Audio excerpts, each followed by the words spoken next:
पार्थाय प्रतिबोधितां भगवतां नारायणेन स्वयं व्यासेन कृतितां पुराणमुनिना मध्ये महाभारतम् अद्वैतामृतवर्षिणी भगवतीम् अष्टादशाध्यायिनी अम्ब त्वामनुसन्ततामि भगवद्गीते भवद्वेषिणी.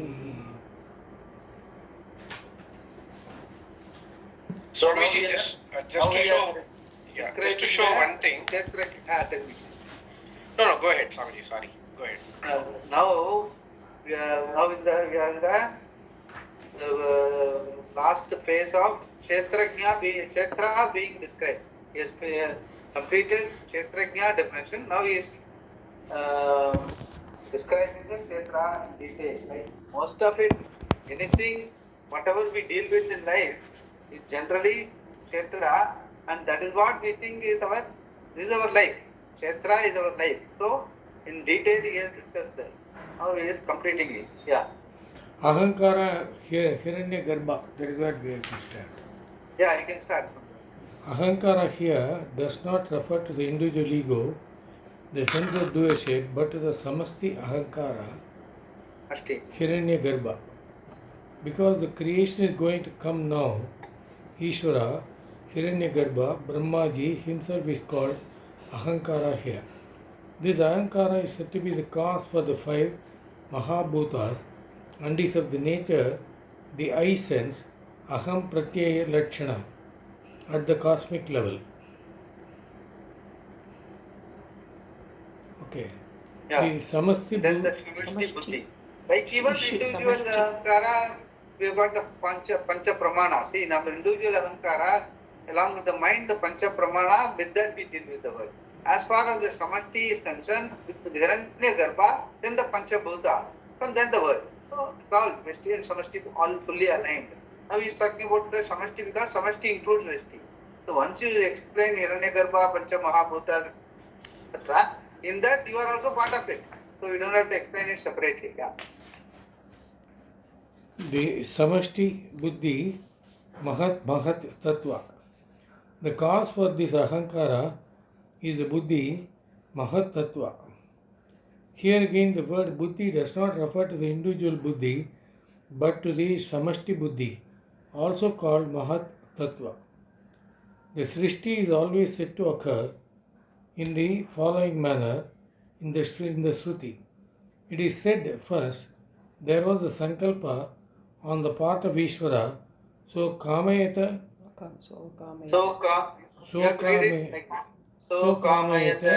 Bahushyam Prajayeti, like that Parayanam we do. Yeah. So Kamayata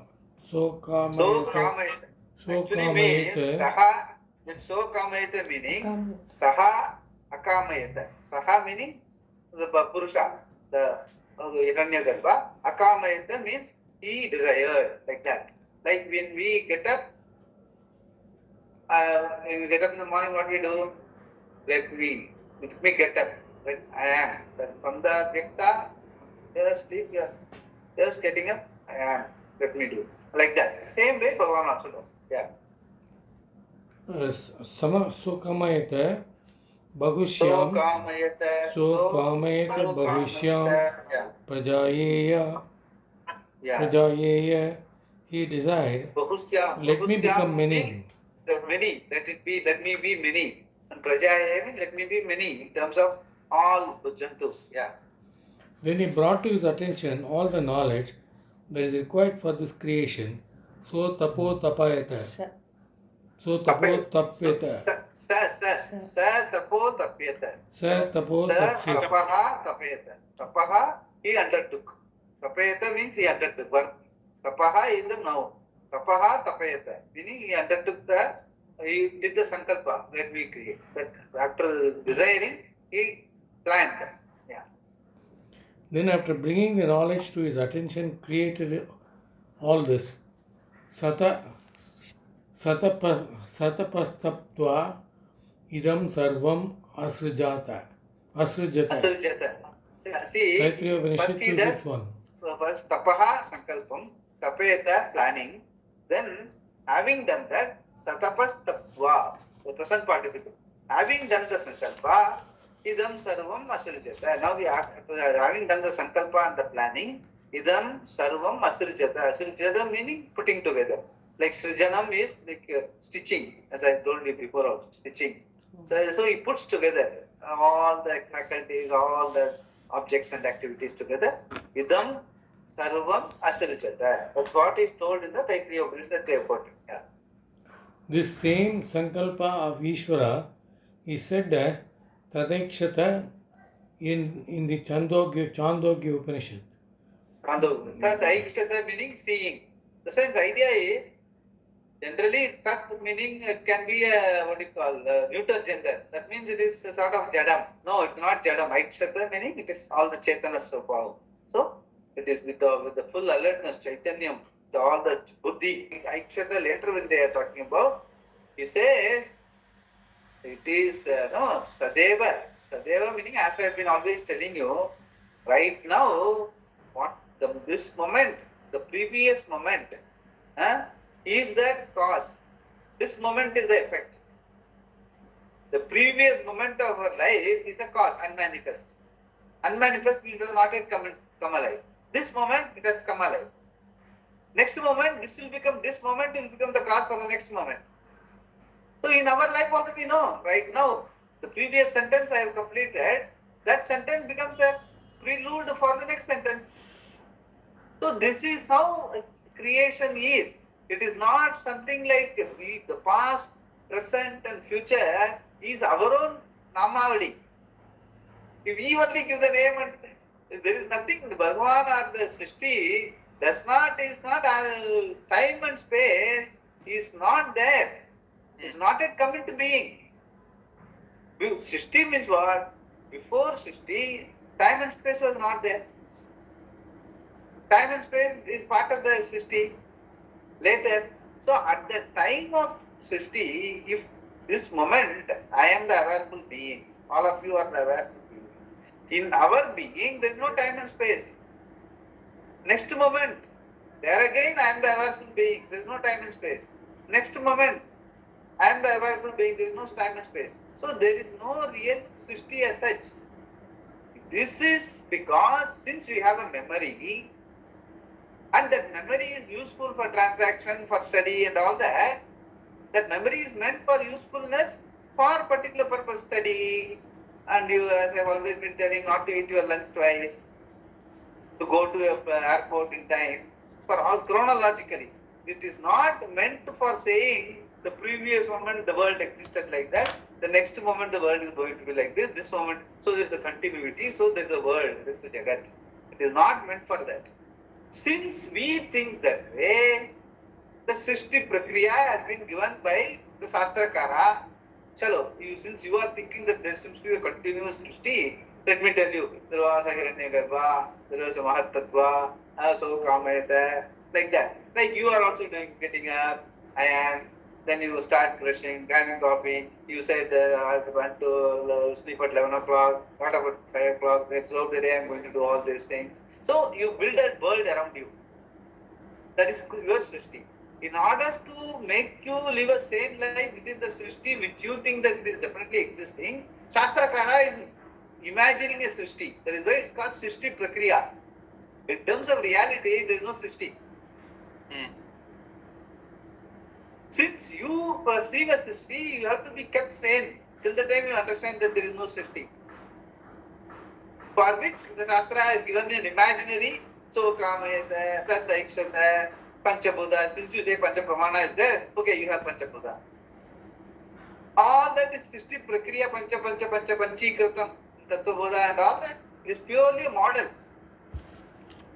Model means it's not reality. Model is to explain to you, to keep you in good humor till the time you understand reality. That is why somewhere they say three Panchikaranam, somewhere they say Trivikaranam, Trivikaranam. Some places, some Upanishads have only three elements. Agni, Apa, Prithvi, they are only Pratyaksham. Vayu and Akasha you don't see. So they don't consider that. Trivikarma. Then some places they will say, Sankhya's will say, Srishti is only Sattva, Rajas, Tamo, permutation combination. So they are all called Srishti Prakriya. Okay. Since you say there is a Srishti, in order to keep you in good humor, till the time you understand reality, a Srishti Prakriya is given. Okay. So that is how it is. This is how it is being explained now. That is why Chandogya Upanishad says that Aikshata, Taittiriya Upanishad says so Kamayata. So, but we are supposed to use this as an upaya and understand finally what is the reality. Then these are all can be used as an upaya for explaining people for it to come. That's all. Thereafter, Swastra becomes an upaya only. Yeah. Okay. Fine. Before the creation, everything was unmanifest. Avyakrita. Avyakrita. For the I creation. told you, no, Vyakrita meaning, Vyakaranam means expansion, Avyakritam means before expansion. Yeah. For the creation to manifest itself, there should be a starting point. And that starting point is this sankalpa that is due to samashti buddhi. The question that arises here is, why should it all start? It could have remained so, that is abhyakrita, unmanifest. Then this So that's manifest. what I have explained. This question I have preempted saying why it all started. Because you have a certain, and you mean generally, all of us have they think that there's a creation, there's a Srishti and all that. Since you think, that is how it's all presented in the Shastra. That's all. Why should it all start meaning? Because you think so. Yeah. Then this manifest world, as we see it, would have not been there. And all the problems of this world and the individual jiva would have not been there. There is an answer to this question. That is how things are. We cannot ask Ishvara as to why he woke up from his sleep, nirvikalpa avastha, in which the creation was unmanifest. Why talk about Ishvara? We can never say why we wake up from our sleep on any given day. This I have explained. Nobody can explain how we wake up. It's only a miracle.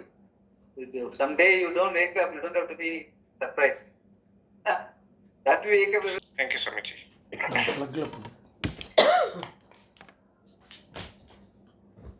படிக்கணும் Okay. அப்புறம் பார்க்கலாம். Swamiji, just 1 minute. Shall I 1 minute. shall 1 I minute. read?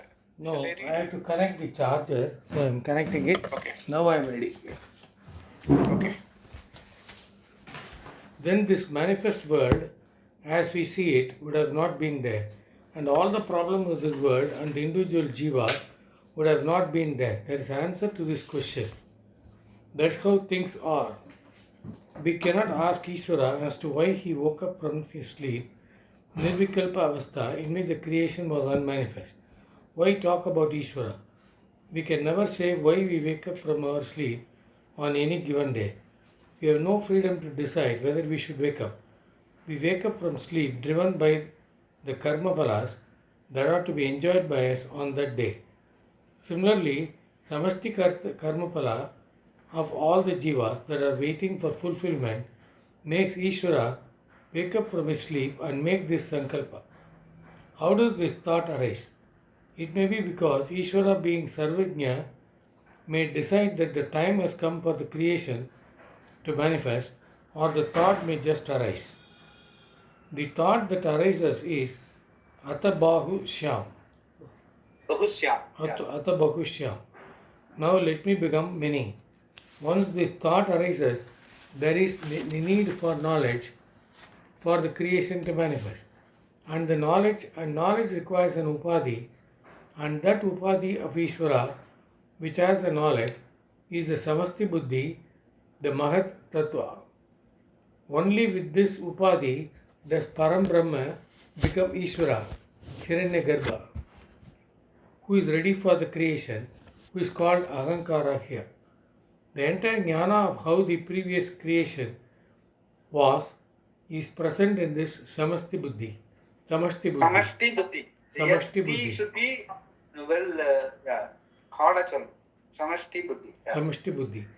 This knowledge is called tapas by the Sruti when it says so tapa tapyata. Sa tapo. Sa Sa tapo meaning tapyata.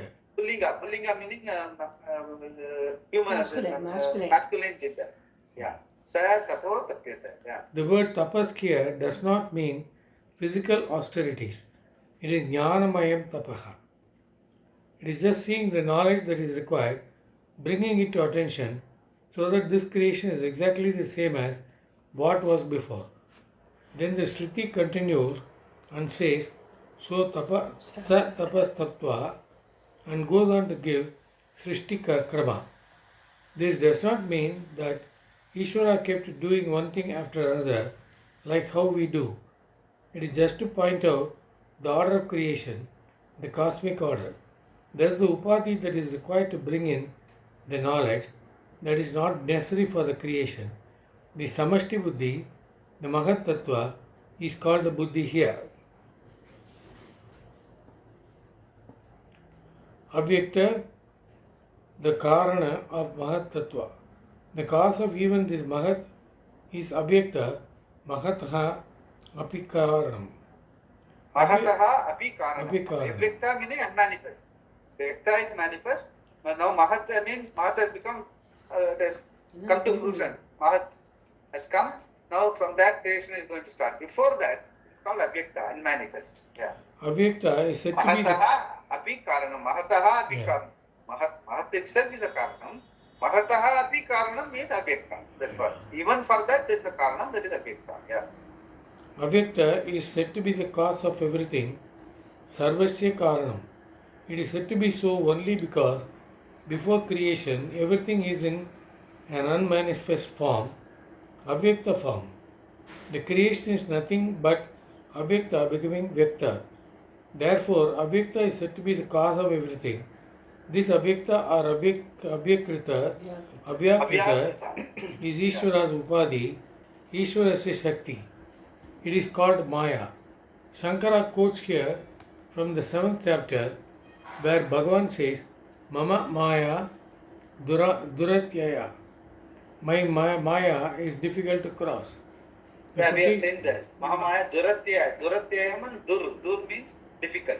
Duratyaya means very difficult to cross. In the sense, you are so busy dealing with the Maya product, that is all differences, varieties of life, so busy, you don't have the space inside to think about what is before this. Why this or what is okay, computer thing is changing. Then there should be something changeless. That way, that sort of thinking also does not come to our, because we are so busy dealing with the changes. So that's what he's saying. Mama Maya. That is why Vritisya Viveka. There used to be a sentence which will say Brahmani Avastita Maya Vikshepa Vritti Rupini. The sense Brahmani Avastita Maya Vikshepa Madala Potruva. Vikshepa Avritti Rupini. Avritti means totally covering. Actually, what normally should be the reality is covered, and because of that you are seeing difference. No, you are seeing difference, so busy dealing with the difference. Bhagavan does not have to do anything to cover. It just gives you variety. Like even the child is given a toy, it forgets where it is. It's so busy playing with the toys, it doesn't even, one day when that toy buddhi goes out, then only it looks for parents, where are they and all that. So, we are so busy dealing with the toys of life that there is an underlying truth behind this. We are not really inquiring into it. So, Bhagavan does not have to do to cover. Maya Shakti is basically Vikshepa Shakti. The Vividam Pratyaya Gamyate iti Vishwam. Both Vaishnava Sampradaya as well as Shiva Sampradaya starts with Vishwam. We say Vishwam Darpana Drishyamana. They say Vishwam Vishnu Mahat, like that. Okay, Mahat, there also Mahat comes. So Vishwam means Vividam Pratyaya Gamyate iti Vishwam, meaning variety. So busy dealing with varieties, we don't really bother get into what it is all about, we never even think. So that is what he is trying to say. So Maya Duratya, Maya is difficult to cross because we are so busy dealing with the variety. So now read further, yeah. Only then the Jagat Srishti is possible. Only then can we ask for Ishvara Anugraha within the Srishti. Satchit Anandam Brahma is Ishvara. The individual is also not different from that Brahman. But when one does not know that, thinks of oneself as the created, then then Ishvara comes into the picture. The status of being Ishvara for Param Brahma is due to Maya, Avyakta, and that is why this cosmic order is given here with reference to the Srishti. Yeah, so the Maya Shakti, the cosmic order, Srishti Prakriya, everything is to, put before us a matrix as to how to deal with the variety which you are finding yourself in. That's all. So you can call it Maya Shakti, or you can call it cosmic order, or you can call it Srishti. Either way, all are one and the same. Yeah. Prashant, you want to read?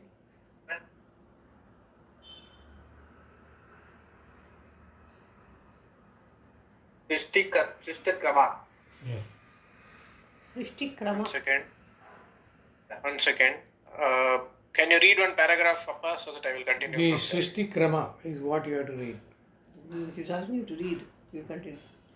The Srishti Krama, the order indicated here is as follows. Before creation, there is only Satchit Anandam Brahma.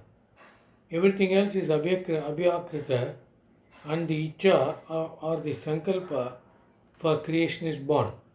Then out of the Avyakta comes the Samashti Buddhi or the Mahat Tattva, and then comes Ishvara, and from Ishvara are born the five Suchma Mahabhutas.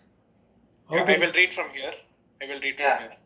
Out of these Mahabhutas come the entire Sukshma and Stula Prapanchas, that is, this entire manifest creation.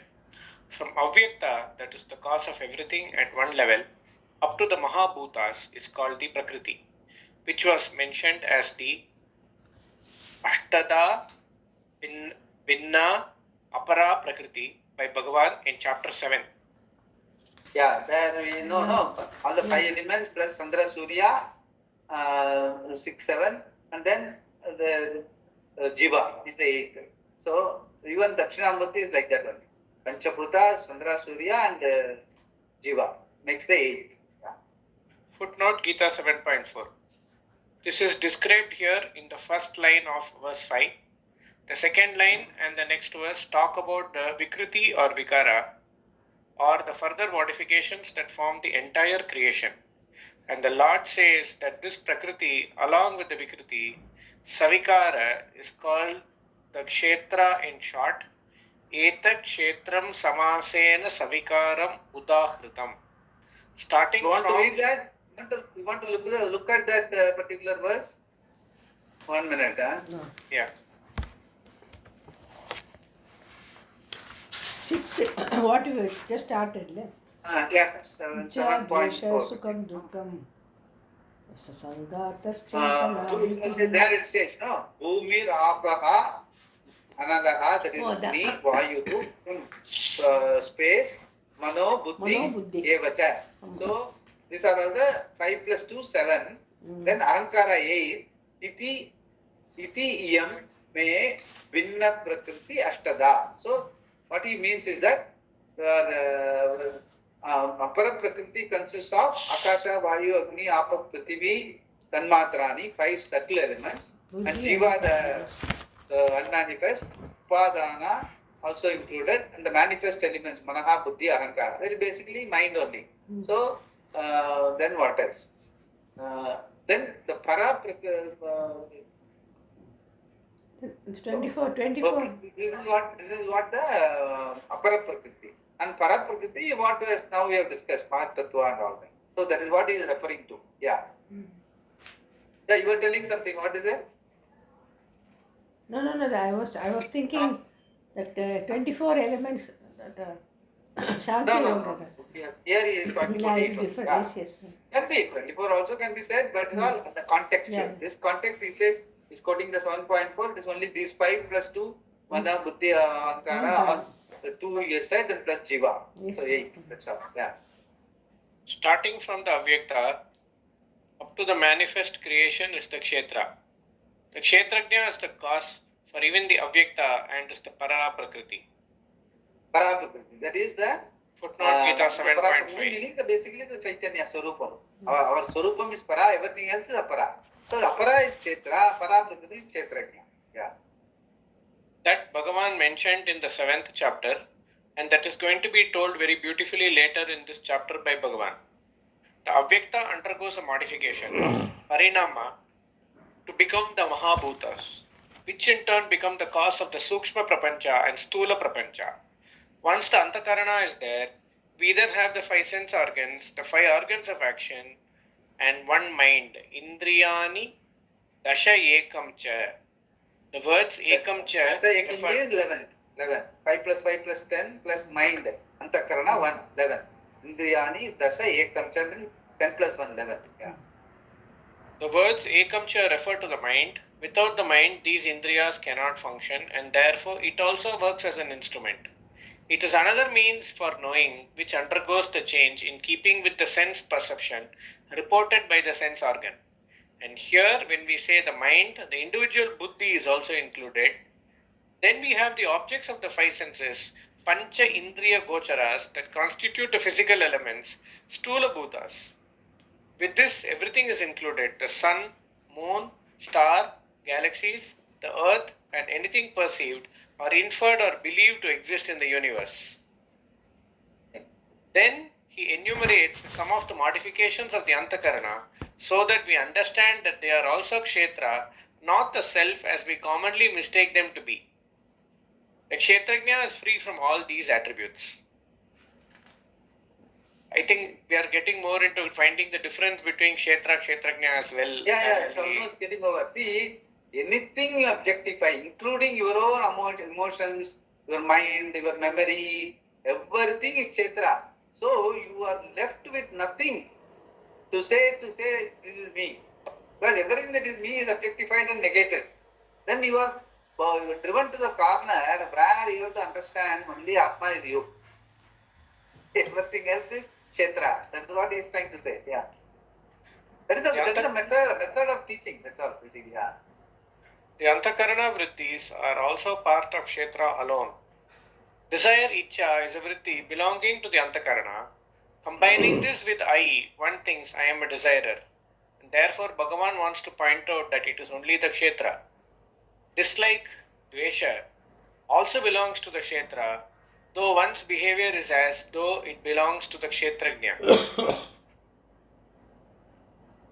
The experience is not that the Kshetra has a desire, but I have the desire. Not that the Kshetra has a Dvesha, but I am disgusted.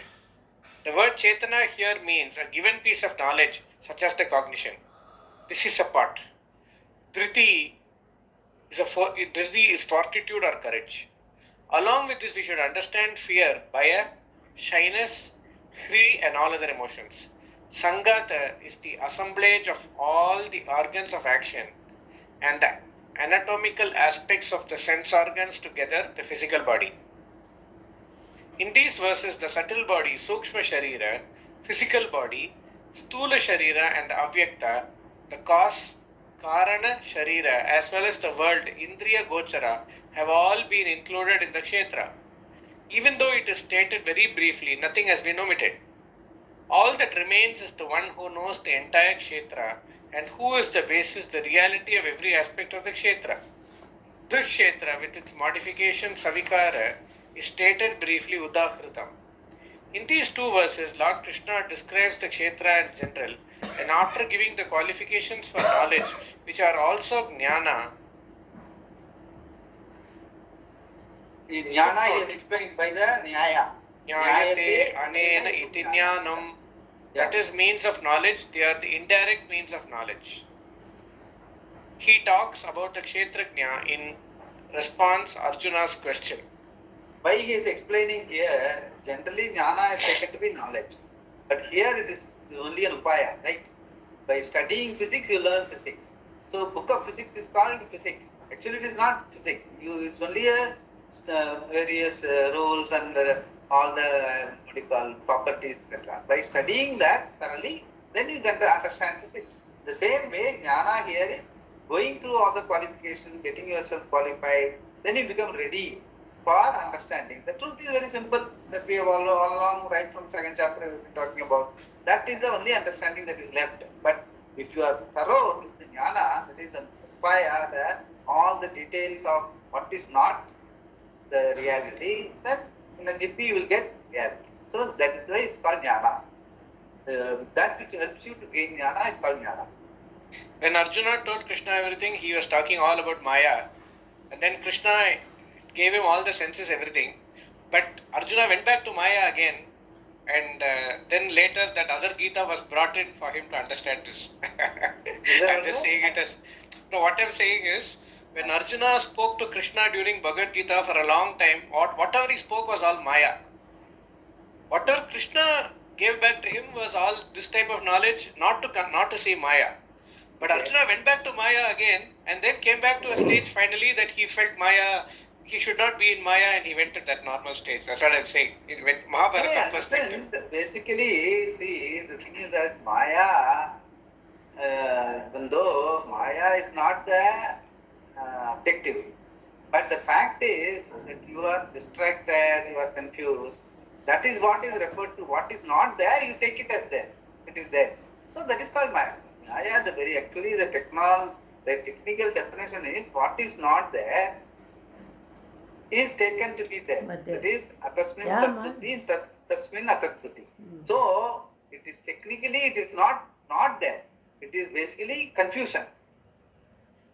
If it is not there, there is not a problem. Like when we don't see in the dark, you won't be afraid of the snake because you don't see it, even though the snake may be there. But there is a light, very slight light is there, but there is something like a rope. At that time, what you are likely to take it as snake if there is fear inside. So it is basically confusion rather than total darkness or total not there. Aya means, it means generally they explain it is what is not there. It is not what is not there, it is what is there is taken differently. So that is where our problem is. Our life, all of us know I exist. I don't have to present myself as something objectified. Even though the reality is, Desa Kala Vastu Aparichinam, we cannot objectify it, this timeless space is not even an object, so it cannot be objectified. At the same time, I know I am there. And since it cannot be objectified, I don't know what it is. I am there, but I don't know what it is. So a typical case for Maya. You are there, but you don't know. So you are going to take it differently. Atasmin tatbuddhi, atasmin atatbuddhi. Illada irkarda papa, irkarda illada papa. So total confusion. That is called Maya. So now to get out of that, irrespective of what you do outside, it is not going to help. You have to first understand this confusion. And what is atasmin tatbuddhi meaning? In what is not there, whatever you take it is there, that has been negated. And tasmin atatbuddhi meaning what is there is not properly understood, so everything you take it as atasmin. That has to be negated. Both ways you have to negate. Tasmin atatbuddhi has to be negated. Atasmin tatbuddhi has to be negated. Then you don't have to do anything. Once you negate it, the negation of the error leads you to what you are. You are already there, very much there. Confusion only goes away. So that is what it is all about. That is why, so the jnana it talks about, it creates in you an infrastructure wherein you will be able to do both these negations, atasmin tatbuddhi and tasmin atatbuddhi. In your day-to-day life, in your serious life, spiritual life, professional life, personal life, laukika life, vedika life, everywhere, you have to do this negation continuously. And every time you negate, you are back to your reality. So you can make it out. Every one of us know that time and again we find ourselves comfortable at home, happy. All those moments are because you have done a negation of what is not there. What is not real, you have negated for that moment. So now you are comfortable. Next time you are confronted with something not real, you negate it. And again you become comfortable. Next time you confront with what is not in real, because all our the samsarikam is basically this confusion. So our entire life, that is to that extent we go to say that I am a samsari. The whole life we have been a samsari because every man you have got the confusion. So you have to keep on negating it. But at some point in time, once you go through this scriptural study and jnana, upaya and all that, and there will be a threshold wherein your mind will be ready to go to the jugular. In the sense, you will be looking at what is the truth. Come on, how long I have been negating in life? Every time I find that when I negate, I am okay. That means, what is this okay? You will have to go for that. You have to understand. That becomes very simple. Once you look for it, you get it. That is why one of the talks we have said, no, as long as you don't seek, you don't get it. But as long as you keep seeking, you won't get it. You have to put a stop somewhere and say, yeah, come on, there is a kala vastu parichinnam, the changeless is me, is my being. Everything else is changing. I have been taking the changing as me. So I have been negating whatever is changing, it's not me. Okay, now I have known the tatparya. I don't have to keep on scrutinizing the changing. Well, everything is going to be changing all the time. So you don't have to scrutinize. Now you understand what is changeless is your reality. Then deal with the changing as changing. That's it. And then you will not be perturbed by that. So just go about doing whatever you need to do. So, yeah. Swamiji, but what Prashant says is like you're talking about Arjuna Prashant, but indirectly it means us only. See, in the class you also used to say, when you hear everything in the class, you think, okay, hereafter I should be like this, I should be like that. But the next moment you're out of the class, everything evaporates. Yeah. The Maya, you go back into your Maya. Okay, even the class, even if your mind is tuned to this, once you leave the class, everything goes back. So that is where we have to be apramatta. Swamiji keeps saying, like, we have to be alert. And also abhyasa. You have to keep bringing back. Yes. Situation is what? Then so what? Both have to happen. Every moment of critical importance in your life, the what will come first, hit you. Then immediately you have to say, so what? Get back to the reality. See the understanding of what you have. Come on, let me do whatever is appropriate. Let me not get perturbed or let me not get excited. Then automatically it passes off. This also will pass. We say no in English.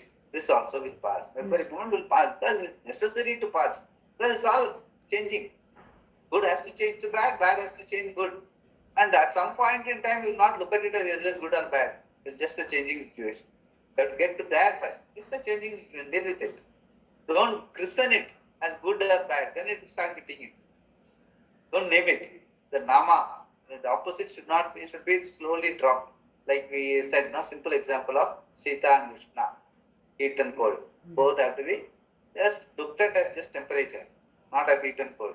Adjust it to the extent you have got the bad weather, you have got the AC, you adjust it. If you don't have an AC, fan yourself or keep walking, keep a towel, whatever you call it. People were doing it, we were living it nicely at those times.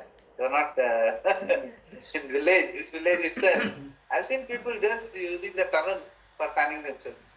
And they were happy. And they were happy doing that. They never complained. My own grandfather was here. They were all like that. They lived a happy life. Anyway, what I'm trying to say, it's all the state of mind again. That Sitam Mushnam. One good statement Bhagavan, even Rahul Gandhi made once, that poverty is a state of mind. The only good statement I've heard from. Yeah. Appa, like some people call him Papu because of that. Oh, yeah. That's not there. No, Just I heard from him. It's good. Yeah, come on. Values and attitudes Swamiji, what I feel, This 7, 8, 9, 10. Wait, Prashant. what I feel, even if the mind goes berserk after the Gita study, we have to bring it back. Maybe we allow it for some time, maybe some few minutes or few hours. Then we have to slowly bring it back to the Gita status. Yeah. That's what I feel it should be done. Yeah, definitely. You have to bring it back. Basically, that is what it is. The meditative life is bringing it back. Do not get disturbed by that. It goes away is natural. The bringing it back is the study. Yeah. is the challenge between working in office, going to home, thinking that okay, you are done with office, but as you go to home, they will send you an email and it will come into your phone, and then answering that email from the phone, someone will ping you in Teams. Your attitudes that are necessary are also called jnana. Rearranging the elements in Arjuna's question, Krishna now addresses the part of the third question, what is jnana? The obvious meaning of jnana is knowledge, but the word jnana is also used to mean the means of knowledge. Here, not only the pramana, but the entire antakarana, the place where knowledge has to be gained, is called jnana. With the presence of certain characteristics in the mind, a person becomes qualified for the knowledge that the Kshetrajna is Ishvara, the cause of creation, Jagat Karanam Brahma. Because these characteristics consisting of certain values and attitudes help you gain this knowledge, they are also called jnana. Swamiji, in every place... This is very important, like what your question right now, what you had asked, in this today's situation, how to develop that space within, how to have retained that sanity of getting back to the understanding of life and all that. These values, these 20 values will be relevant even today. I'm telling you this. If you really seriously look at it, honestly, I'm telling you, at the age of, at your age, maybe, around 35, 40, I totally got myself committed to these values which are being talked about very early in life. And I was able to, almost every moment, I was able to, like what Kumar was telling, anytime I used to move away, I was able to apply any one of these and bring myself back to myself. So that way, these are all the way in which Swamiji also explains, Swamiji Gita also explains, these values are very important. Let us go through that. Yeah.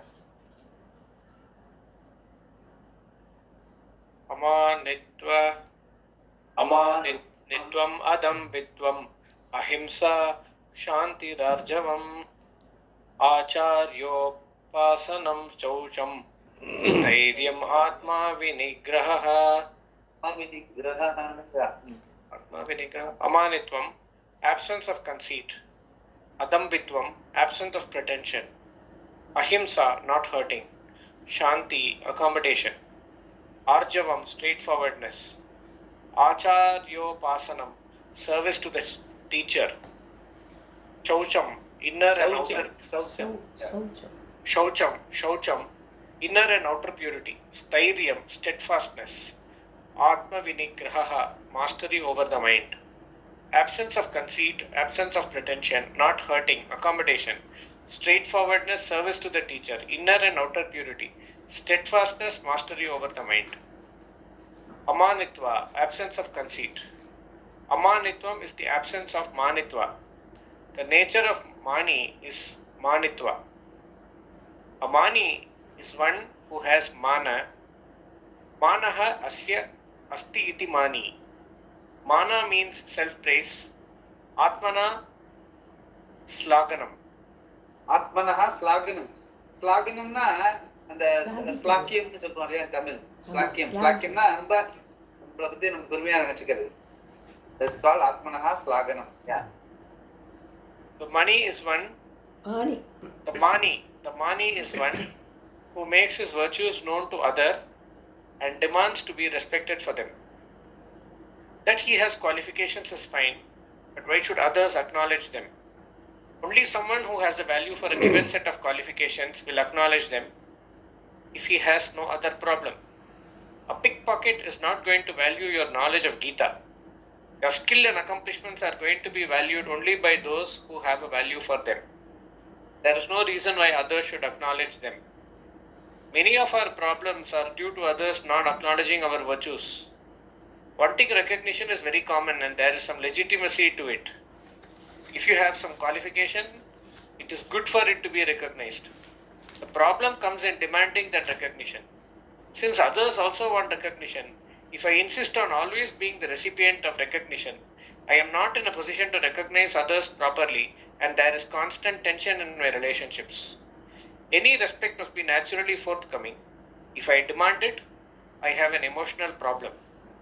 Why should I demand that anybody acknowledges my accomplishments? It is because, in my own opinion, I do not think I have really accomplished anything. Though objectively I know what I have accomplished underneath, There is a feeling of not having succeeded, which is carried over from childhood. This feeling persists because of unhealed wounds caused by parental criticism, criticism by a teacher, or any number of things that impair the development of a healthy self-image. With a low self-image, it is very difficult for me to acknowledge my own worth, and often a relentless striving for accomplishments ensues to prove my worth. If others whom I consider very important do not acknowledge my worth, I cannot handle it. This is to be intimately appreciated. That I have manitvam is not a matter for condemnation and further damaging of self-image. It is something to be understood. Why should I demand respect from others? It is not necessary at all. Intimately seeing this will help to diminish the demand for respect. If I command respect whether others give it, it is not a problem because I respect myself. If I analyze as to what is lacking in me, I find essentially Atma is Sachidananda and nothing is superior to that. Everything else is Anatma, Actually, including mistake. all these Spelling accomplishments. mistake. Anatma it should be. Anatma is the correct. Yeah. In Aparavidya, somebody can know more, somebody can know less, but there is always a limit. I will be skilled in one thing while another person is skilled in something else. I can write, another can sing. Who is superior, who is inferior? These are all potentials that are given to me, and much depends on what I have and whether I use the opportunity to develop them. But whatever the gifts may be, they belong to the kshetra and by nature limited. No matter how much I develop a particular capacity, there is always a limit that I cannot exceed. Even if I become the world a heavyweight champion, I cannot lift a mountain. Similarly, because the buddhi has the capacity to know, I can always learn something more, but never everything. Even a person who has committed his or her life to the pursuit of knowledge will die with many books unread. It is always incomplete. This kshetra, the physical body, endowed with mind and senses, has some powers, but they are limited. If I understand this, there is no comparison on the basis of which I will make a judgment about myself. This body-mind-sense complex is something I am endowed with.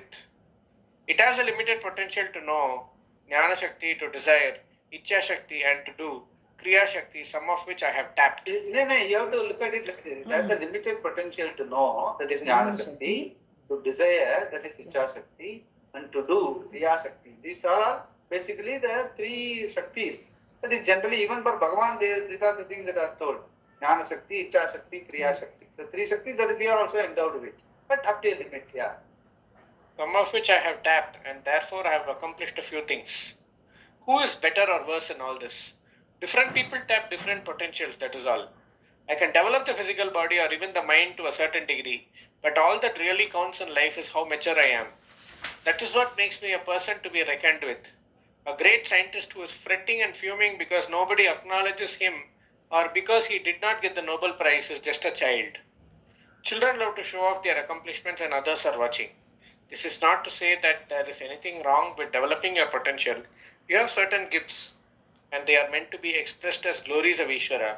But that expression alone does not make you a mature person. It comes from doing something because you love doing it. If you do it in the hope that others will acknowledge you and through their eyes are going to be somebody, that is childish. I must be somebody in my own eyes, and that will be so only when I am mature. That is exactly what makes me a person, not whether I have money, power, and so on. It is how I looked at myself that counts.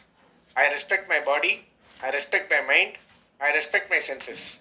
If this is my self-image, then I have no need to show off my accomplishments. This kshetra is a beautiful instrument that is given to me, and that is enough reason for me to respect it completely.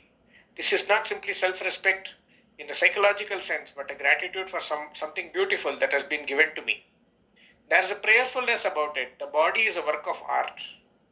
The skeletal structure is an engineering masterpiece. The liver is a chemical plant. The skin an air conditioner, and the mind is just extraordinary. We praise the computer for its capacities, but it is the human mind that has created the computer. The entire physical, sensory, mental complex is a beautiful creation, which I have every reason to enjoy as it is, and therefore respect myself. Once I respect myself, I do not demand respect. I accept it totally with a prayerful appreciation. Prayerful to whom? Ishvara the Lord.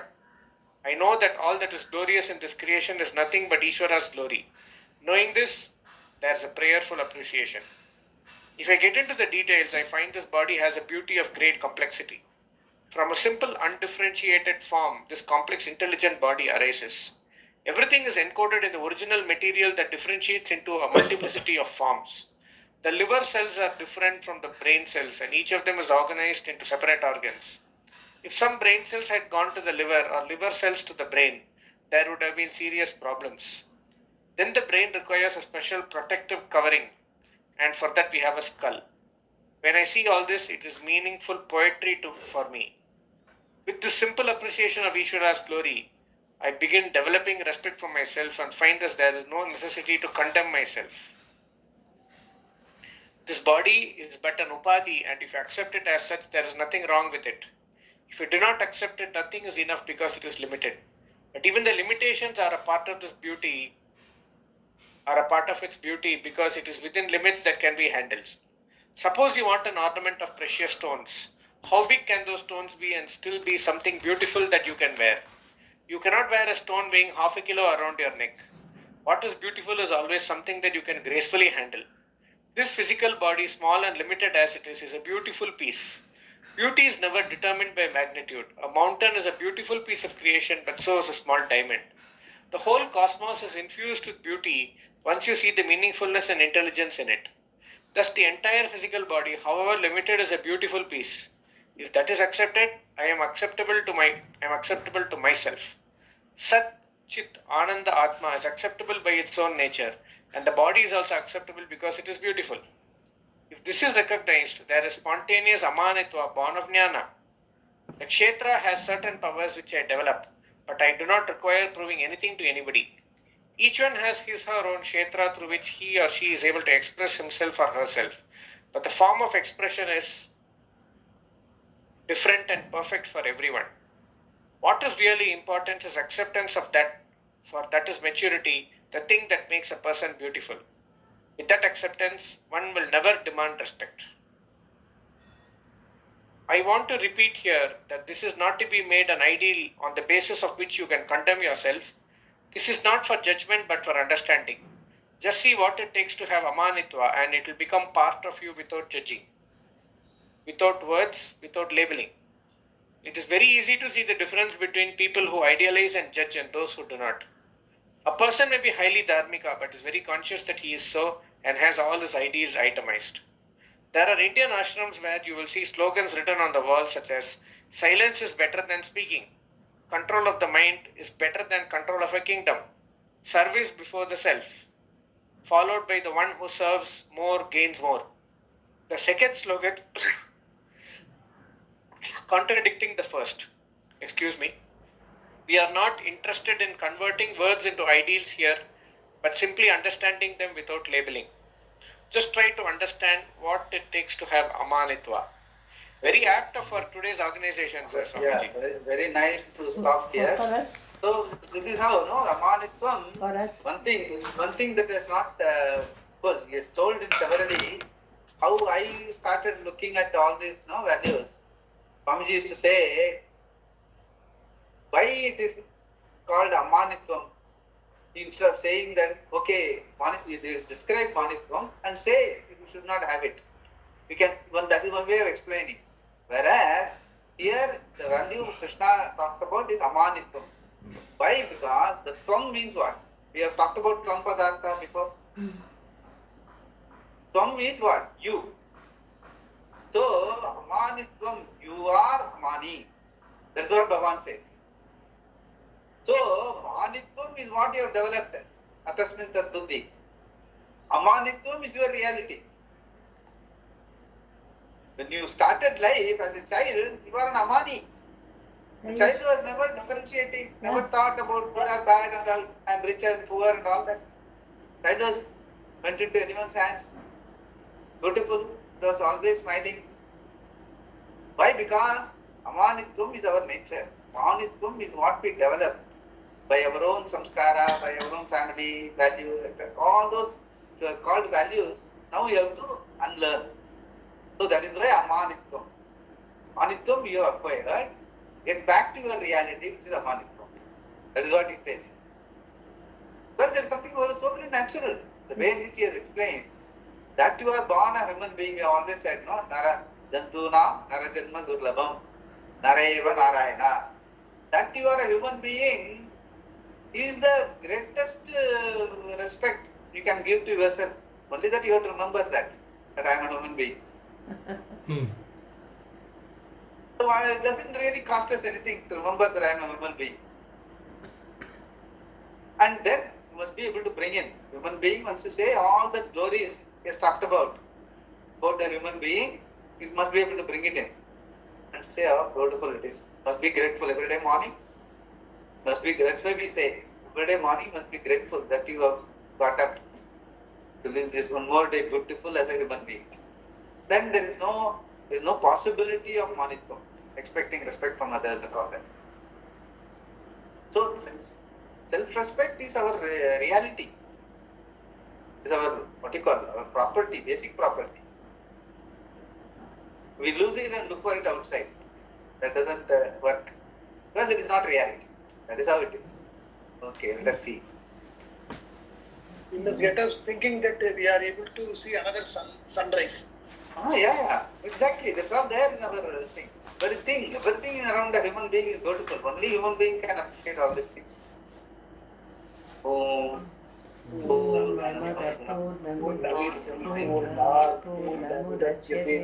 Purnasya Purnamadaya Purnamevavasishyate. Om Shanti Shanti Shanti. Hari Om Shri Gurubhyo Namaha. Hari Om. धन्यवाद स्वामी जी.